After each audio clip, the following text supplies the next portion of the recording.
Isso aqui é o seguinte, né? Os filhos dessas moças vão definir o futuro do Brasil. Então não podia ser um futuro melhor, vamos ouvir. Um gole e um pelo menos. Vai. Pelo menos eu não fui pro bloquinho do carnaval, peguei o cadeirante e fiz ele pagar minha passagem. Cadeirante, foi você que fez isso, Souza. Pelo menos não é eu que não sei lavar a roupa tudo misturado.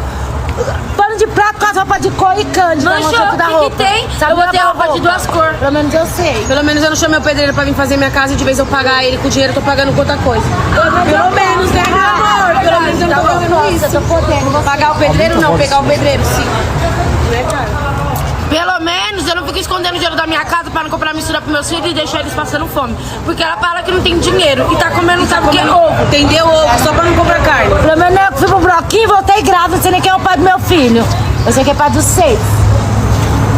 Pelo menos não foi o bloquinho em agosto, em novembro, porque não tem bloquinho em novembro, meu amor. Pelo menos o pai do meu filho é o mesmo. Eu não tenho 6 filhos, cada um com um pai diferente. Cada um é um pai, pelo menos, né, meu pai?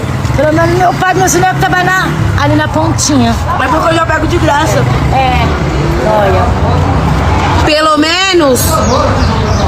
Ai, não sei o que falar. Sabe. Não sei. Nem sabe. Calma. Pelo menos eu não tô querendo ir parir lá no hospital só na intenção de poder receber logo meu bolsa maternidade. Que ela tá como? Toda afobada por maternidade. Não é eu que vivo do Bolsa Família. Vive!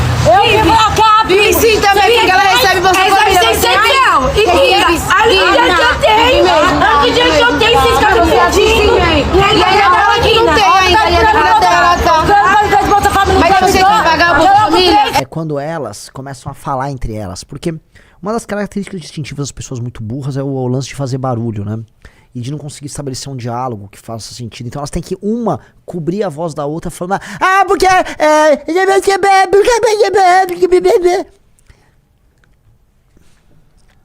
Uma ali tem 6 filhos. Outra tem pelo menos 2. São 8. Outra tá grávida e já tem um filho. Então, no mínimo, há 10 crianças que foram geradas por esses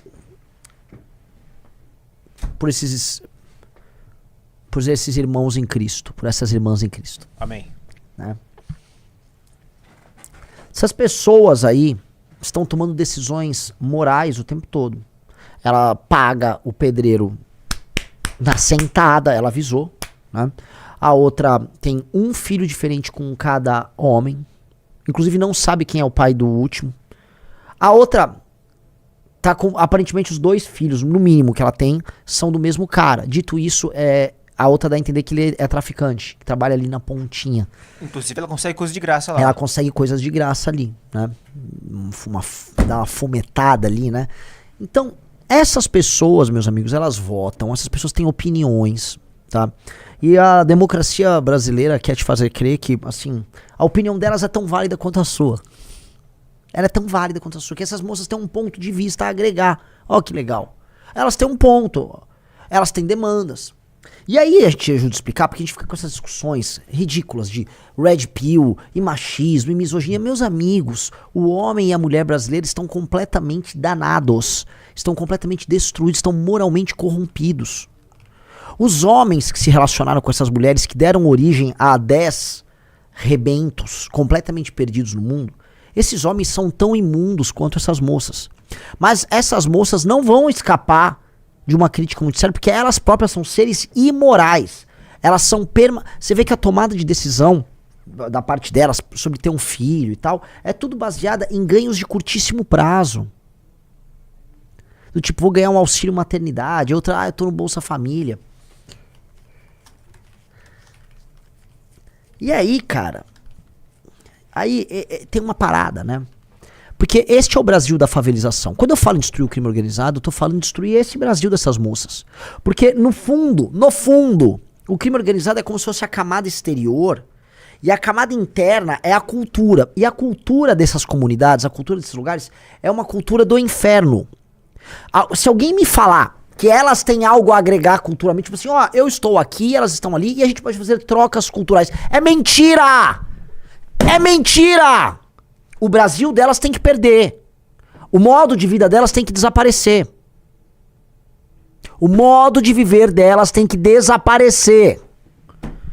A forma de ver o mundo delas não tem que existir. Capite? Não tem que existir.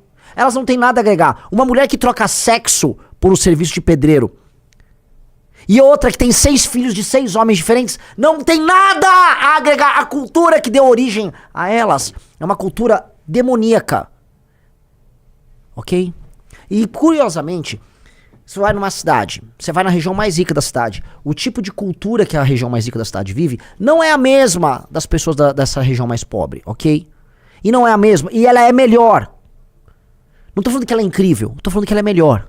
Tô falando que ela é mais confiável, que ela é mais previsível, que as pessoas não fazem esse tipo de coisa. E essas pessoas aí não estão fazendo por pobreza. A decisão que essas moças estão tomando não é uma decisão porque elas estão passando fome, até porque estão todas muito gordas. Estão todas muito inchadas. Não é, são decisões morais tomadas por elas. Essas pessoas estão tomando decisões morais. Elas acham que valia a pena se comportar dessa maneira. Elas abdicaram de um futuro em prol de um prazer aqui, ó, de curtíssimo prazo. Logo, quando a gente fala em destruir o crime organizado, aí fica aquele vagabundo do Flávio Bolsonaro que anda com o comando vermelho, querendo imitar. Meu querido amigo, você faz parte dessa cultura. A cultura do Rio de Janeiro é basicamente, como se o Rio de Janeiro é um lugar muito favelizado, muito pobreza. É isso. É isso, aí do nada um Leblon. São dois mundos que não se conversam. E essa cultura aí, não há o que dizer, ela tem que deixar de existir. Então é um misto de políticas públicas, conservadoras, até de, vou botar aqui, progressistas tem que ter. Você tem que ter educação sexual na escola. Ao mesmo tempo, as igrejas sérias têm que fazer um trabalho de acolhimento para essas pessoas. Não dá para uma mulher ter filho de 6 homens diferentes. Não dá para mulher pagar o pedreiro com sexo.